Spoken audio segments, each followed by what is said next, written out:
نحمدہ ونصلی علی رسولہ الکریم اما بعد بسم اللہ الرحمن الرحیم اللہم صلی وسلم علی نبینا محمد۔ ناظرین کرام السلام علیکم ورحمۃ اللہ وبرکاتہ۔ سورۃ النساء کی آخری آیت ہے اور دلچسپ آیت ہے۔ پھر وراثت کے احکامات کے ذیل میں ایک نقطہ آ رہا ہے، بس مختصر بیان کریں گے۔ یستفتونک، اے نبی صلی اللہ علیہ وسلم آپ سے حکم دریافت کرتے ہیں۔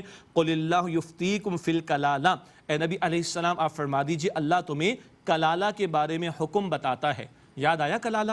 جی، سورۃ النساء کے شروع میں آیت نمبر 11 اور 12 میں وراثت کے حصوں کا ذکر آیا تھا۔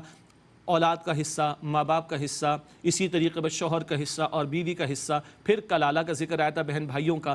وہاں وہ بہن بھائیوں کا ذکر تھا جو والدہ کی طرف سے شریک ہوں۔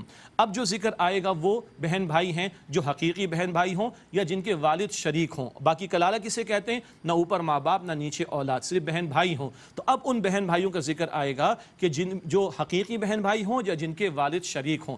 باقی ان کے لیے اصطلاحات ہیں جو فقہا استعمال فرماتے ہیں، وہ میں نے آپ کے سامنے بیان نہیں کہ ان کو یاد رکھنا تھوڑا مشکل ہوگا، وہ آپ تفاسیر میں مطالعہ کر لیجئے گا۔ اور ماشاءاللہ جن کو پتہ ہے ان کو سمجھ آ رہی ہے کہ میرے چہرے میں مسکراہٹ کیوں آ رہی ہے، اس سے کہ ان اصطلاحات کو سمجھانے میں خاصا وقت جو ہے وہ ہمیں درکار ہوگا، تو وہ مطالعہ کر لیں آپ تفاسیر سے۔ جی، قل اللہ یفتیکم فی الکلالہ، اے نبی صلی اللہ علیہ وسلم فرما دیجئے اللہ تمہیں کلالہ کے بارے میں حکم بتاتا ہے۔ ان امرؤ ہلک لیس لہ ولد وَلَهُ أُخْتٌ، اگر کوئی ایسا مرد انتقال کر جائے جس کی کوئی اولاد نہ ہو اور اس کی ایک بہن ہو، فَلَهَا نِصْفُ مَا تَرَكَ، تو اس بہن کو اس ترکے کا نصف یعنی آدھا ملے گا۔ وَهُوَ يَرِثُهَا إِن لَّمْ يَكُن لَّهَا وَلَدٌ، اور وہ مرد اس کا وارث ہو جائے گا اگر اس بہن کی کوئی اولاد نہ ہو۔ بہن کو آدھا، اس کو پورا، یہ وہ بیٹا اور بیٹی والا حساب کتاب ہو گیا۔ فَإِن كَانَتَا اثْنَتَيْنِ فَلَهُمَا الثُّلُثَانِ مِمَّا تَرَكَ، پھر اگر مرنے والے کی دو بہنیں ہوں تو ان کے لیے 2/3 ہے اس بھائی کے ترکے میں سے جو اس نے چھوڑا۔ وَإِن كَانُوا إِخْوَةً رِجَالًا وَنِسَاءً، اور اگر بہن بھائی کچھ مرد اور کچھ عورتیں ہوں، مکس ہے معاملہ، فَلِلذَّكَرِ مِثْلُ حَظِّ الْأُنثَيَيْنِ، تو ایک مرد کے لیے 2 عورتوں کے برابر حصہ ہے۔ يُبَيِّنُ اللَّهُ لَكُمْ أَن تَضِلُّوا، اللہ سبحانہ وتعالیٰ تمہارے لیے واضح فرماتا ہے تاکہ تم گمراہ نہ ہو جاؤ۔ وَاللَّهُ بِكُلِّ شَيْءٍ عَلِيمٌ، اور اللہ تعالیٰ ہر بات کا علم رکھنے والا ہے۔ سمجھنے کی بات کیا ہے؟ سمجھنے کی بات یہ ہے کہ پہلی بات، آخری آیت میں وراثت کے احکامات کا ذکر آ رہا ہے، اس سے اہل علم نے بیان فرمایا کہ وراثت کی احکام کی اہمیت کو بیان کیا جا رہا ہے۔ شروع میں بھی احکام کا بیان وراثت کے اور آخر میں بھی، ایک بات۔ اور دوسری بات عمل کی کیا ہے؟ عملی بات یہ کہ جب ہمارے گھر میں کہیں کسی کا کوئی معاملہ پیش آ جائے تو بھائی علماء کرام سے، مفتیان کرام سے مسئلہ بہتر ہے کہ لکھ کر معلوم کریں، اور جو شریعت کا حکم معلوم ہو وراثت کے احکام پر اسی کے مطابق عمل کریں۔ اللہ تعالیٰ مجھے اور آپ کو ہم سب کو عمل کی توفیق عطا فرمائے۔ الحمدللہ سورۃ النساء کا بیان مختصر مکمل ہوا۔ اب سورۃ المائدہ کا ہم آغاز کر رہے ہیں۔ یہ بھی ایک طویل مدنی سورت ہے، اور البقرہ، آل عمران، نساء کے بعد اب یہ المائدہ، اس کے بعد انشاءاللہ پھر مکی صورتوں کا مطالعہ ہم کریں گے۔ بسم اللہ الرحمن الرحیم۔ یا ایہا الذین آمنوا اوفوا بالعقود، اے ایمان والو اپنے عہد پورے کرو، وعدہ پورا کرو۔ اللہ تعالیٰ جا بجا قرآن حکیم میں ایفاء عہد کی تعلیم دیتا ہے۔ ہم لوگ کیا کہتے ہیں؟ وہ وعدہ ہی کیا جو وفا ہو جائے، وہ قرض ہی کیا جو ادا ہو جائے۔ اور اتنی قیمتی صورت، اللہ کے رسول نے فرمایا صلی اللہ علیہ وسلم، اپنے مردوں کو سورۃ المائدہ کی تلقین کیا کرو، تعلیم دیا کرو۔ عورتوں کو سورہ نساء اور سورہ نور بتایا گیا، مردوں کو سورۃ المائدہ بتایا گیا۔ اور آغاز کس بات سے ہو رہا ہے؟ وعدے پورے کرو، عہد کی پاسداری کا معاملہ کرو۔ اور ہمارے لوگ کہتے ہیں وہ وعدے کیا جو وفا ہو جائے، استغفر اللہ۔ یا ایہا الذین آمنوا اوفوا بالعقود، اے ایمان والو اپنے عہد پورے کرو۔ احلت لکم بہیمۃ الانعام الا ما یتلی علیکم غیر محل الصید وانتم حرم، تمہارے لیے چوپائے مویشی حلال کیے گئے ہیں سوائے ان کے جو تمہیں سنائے جائیں، مراد پڑھ کر بتائے جائیں، مگر شکار کو حلال نہ جانو جبکہ تم حالت احرام میں ہو۔ چند باتیں، چرنے والے جانور مویشی وہ حلال کیے گئے ہیں سوائے وہ جو تمہیں پڑھ کر بتا دیے جائیں۔ کچھ حرمت قرآن میں آئی جیسے کہ سور کا معاملہ ہے، اور کچھ حرام باتوں کا ذکر احادیث مبارکہ میں آیا۔ درندے، گوشت خور جانور یہ منع کیے گئے، اور اپنے پنجوں سے نوچ کر کھانے والے پرندے وہ منع کیے گئے۔ تو حرام کی کچھ تفصیل قرآن میں اور کئی تفصیلات احادیث مبارکہ میں آتی ہیں۔ حالت احرام میں شکار منع کیا گیا، البتہ یہ خشکی کا شکار ہے جو کہ منع کیا گیا۔ سمندر کا شکار وہ حلال ہے۔ اسی صورت میں آگے چل کر اس پر مزید کلام ہوگا انشاءاللہ۔ ان اللہ یحکم ما یرید، بے شک اللہ تعالیٰ جو چاہتا ہے حکم عطا فرماتا ہے۔ یا ایھا الذین آمنوا لا تحلوا شعائر اللہ، اے ایمان والو شعائر اللہ یعنی اللہ تعالیٰ کی نشانیوں کو حلال نہ سمجھو۔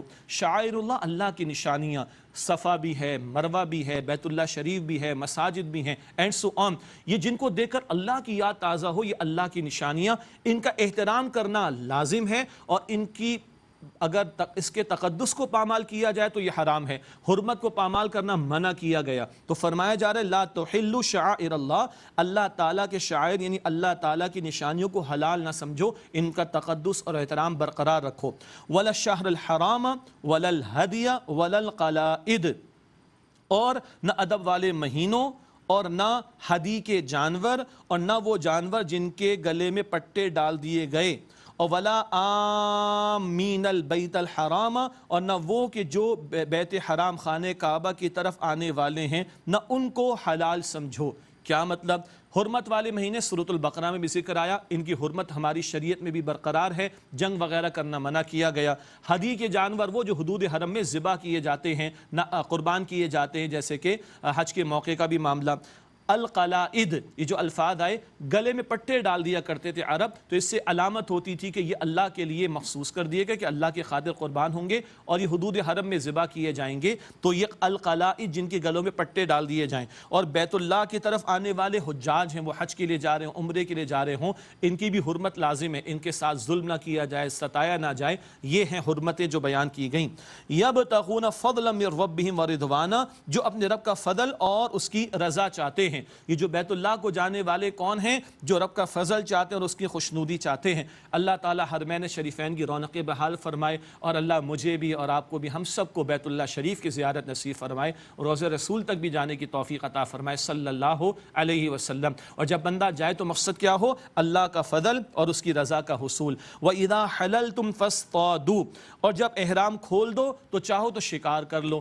حالت احرام میں شکار منع، خشکی کا، احرام کھول دیا تو پابندیاں ختم ہو جاتی، اب چاہو تو شکار کر سکتے ہو۔ اب یہ اس دور کی بات ہے جب طویل سفر ہوا کرتے تھے اور جانوروں پر سفر ہوا کرتا تھا تو راستے میں کئی دن لگ جایا کرتے تھے۔ اب تو بڑی سہولیات کا معاملہ، اس لیے اب اس قدر زیادہ مشقتوں کا کوئی معاملہ نہیں، لیکن مسئلے کی حد تک کیا ہے؟ وَإِذَا حَلَلْتُمْ فَاصْطَادُوا، اور جب تم احرام کھول دو تو چاہو تو شکار کر لو۔ وَلَا يَجْرِمَنَّكُمْ شَنَآنُ قَوْمٍ أَن صَدُّوكُمْ عَنِ الْمَسْجِدِ الْحَرَامِ أَن تَعْتَدُوا، اور اس قوم کی دشمنی جو تم کو روکتی تھی مسجد حرام سے، اس بات کا باعث نہ بنے کہ تم زیادتی کرو۔ اللہ اکبر! مکے والوں نے مسلمانوں کو ہجرت پر مجبور کیا، بیت اللہ کے دروازے ان پر بند کر دیے، لیکن ان کی زیادتی تو انہوں نے کر ڈالی تمہارے ساتھ، تمہیں زیادتی کی اجازت نہیں۔ بڑا پیارا جملہ ہے کہ ہوا کے رخ پر نہیں بلکہ ہوا کے رخ کو موڑ دینے کی بات کی جا رہی ہے۔ دنیا کہتی ہے چلو تو ادھر کو ہوا و جدھر کی، نہ، بندہ مومن سے تو تقاضا ہے کہ وہ ہوا کے رخ کو موڑ دے۔ لوگ برائی کرتے ہیں، ہمیں تعلیم ہے کہ تم برائی کا جواب بھلائی سے دو۔ یہاں فرمایا گیا کہ ان تعتدوا، تم زیادتی نہ کرنا، وتعاونوا علی البر والتقوی، اور نیکی اور تقوی کے کاموں میں ایک دوسرے کے ساتھ تعاون کرو، ولا تعاونوا علی الاثم والعدوان، اور گناہ اور زیادتی کے کاموں میں ایک دوسرے کے ساتھ تعاون نہ کرو۔ یہ اصول کی بات، خیر کی بات، نیکی کی بات، اچھی بات جہاں کہیں بھی ہے ہمیں اس کے اندر سپورٹ کرنی چاہیے، اس کا حصہ بننا چاہیے، جو ہم تعاون کر سکتے تعاون کرنا چاہیے، چاہے کوئی غیر ہی کیوں نہ ہو۔ اور شر کی بات، گناہ کی بات، سرکشی کی بات، زیادتی کی بات کہیں بھی ہو، ہمیں اس کو ڈسکریج کرنا چاہیے، اس کا ساتھ نہیں دینا چاہیے، چاہے وہ اپنے لوگ ہی کیوں نہ کر رہے ہوں۔ ہمارا دین اصول پسند دین ہے اور ہمیں اصول سکھاتا ہے، خیر اور حق ہے تمہیں ساتھ دینا ہے چاہے کہیں اور سے ہو، اور شر اور گناہ اور زیادتی کی بات ہے تو اس کی مخالفت کرنی چاہے وہ اپنوں ہی کی طرف سے کیوں نہ ہو۔